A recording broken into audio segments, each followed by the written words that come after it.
Hi everyone, welcome back to the AI language. So the ADK team just dropped a massive update in their latest community call. If you are a developer building agents with Google's Agent Development Kit, then this is a must watch for you.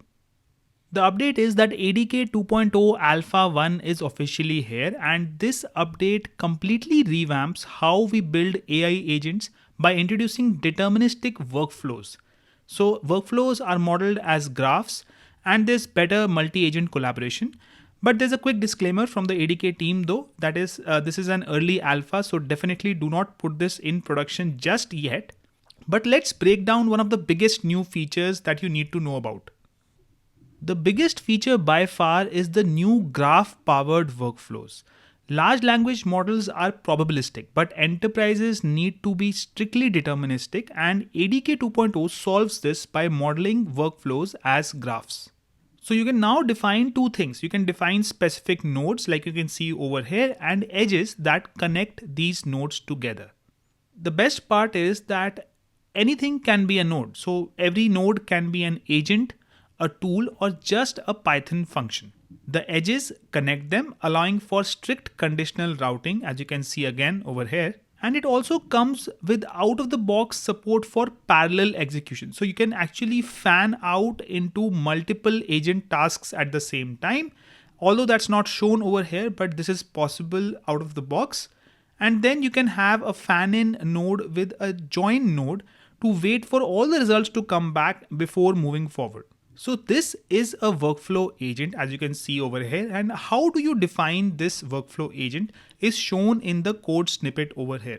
These snippets are from the ADK community call, and let's use them to understand how to define a workflow agent.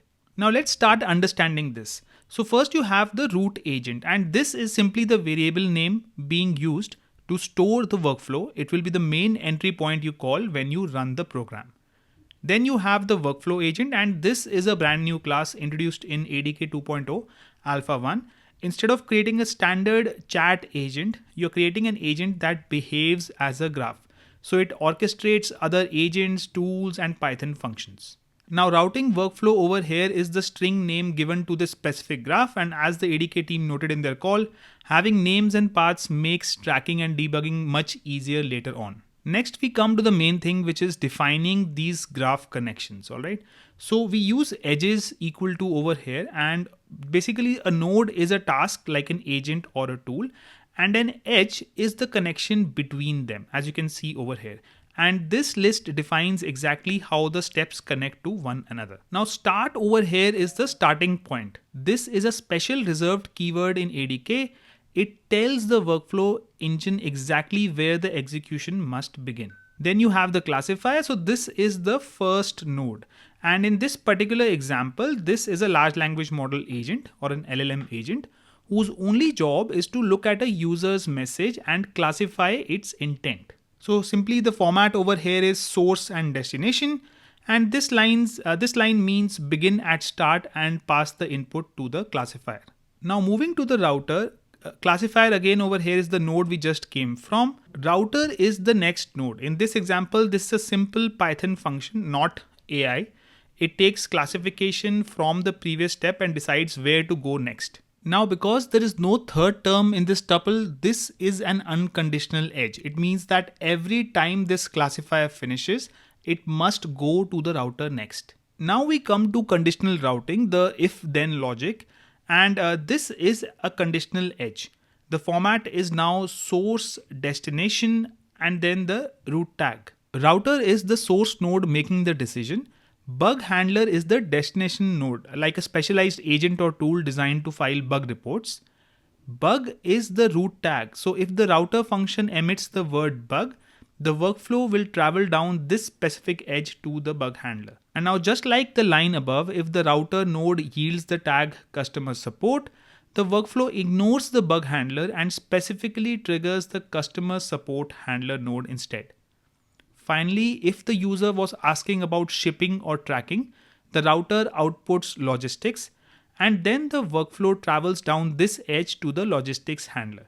So now this shows you a very simple workflow agent that is built using code in Google Agent Development Kit 2.0 Alpha 1, and it basically tries to build the workflow that is shown visually over here with conditional routing and a deterministic flow based on nodes which are either tools or LLM agents or functions. Now let's look at another example, which is a new credit card approval workflow in ADK 2.0. And this is again from the community call of the Google Agent Development Kit team. Now, if you take a look at this flowchart over here, it illustrates a new credit card approval flow that seamlessly blends traditional code execution. So for example, you have these tools which do that. Then you have HITL or human in the loop interventions. And then you have large language models which can do some analysis, analyze history, and take decisions. So here's how this works step by step. You start off at this start node, and first you have this deterministic filter where you don't need any AI. This is the check balance tool, and based on the result, the graph immediately routes the user down one of these three paths. So if the balance is less than 5,000, it is auto rejected, the flow ends instantly, and no LLM tokens are wasted. If the balance is more than 20,000, it's auto approved. So you have a tool which is triggered to process a new physical card, and there's a physical process that then happens which actually mails the card. Now, if the balance is in between 5,000 and 20,000, this is the gray area, and this requires further investigation. So the workflow routes this to the middle path over here. Now over here, this pausing for human in the loop or HITL. So for users falling into the middle tier, we need their permission to pull their credit score. So the graph hits this HITL or human in the loop get consent node. Now this is a critical feature for modern agentic workflows. The system essentially goes to sleep, pausing execution until the human user provides the required input or consent. Once the consent is granted, the workflow wakes back up and continues to this next step. In this next step, with the consent acquired, the workflow triggers another standard programmatic step. So this is a tool for fetch credit history. Again, this is a highly reliable API call, pulling the user's financial data to prep it for the next node, which is for the analysis. Now in this next node, the AI brain takes over. We now have the raw credit history. We finally invoke the AI.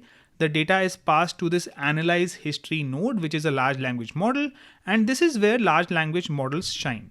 Instead of asking the LLM to manage the whole pipeline over here, we isolate its job strictly to what it's best at, parsing complex unstructured data and making a nuanced qualitative judgment. So based on the LLM's evaluation, it outputs a strict routing decision.